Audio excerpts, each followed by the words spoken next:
வணக்கம் ஃப்ரெண்ட்ஸ். இப்போ இதனோட செட்டு தான் அது.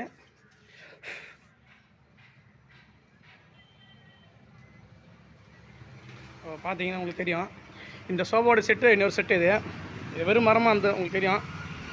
இப்போது இதெல்லாம் தனி பீஸு. இது பாருங்கள், இது இன்னும் ஸ்க்ரூ போட்டு டைட் பண்ணல. ஸ்க்ரூ போட்டு டைட் பண்ணோம். இருந்தாலும் இது ஒரு கோடு கலர் பண்ணி வச்சிட்டேன்.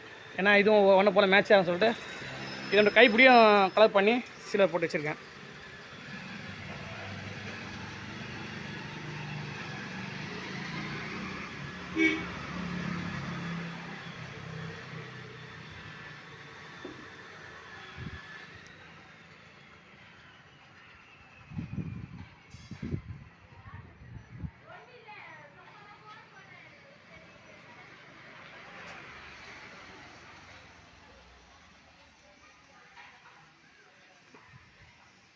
இப்போ வெறும் சீலர் ஃபினிஷிங் தான் இது. அதுக்கப்புறமா தேய்ச்சி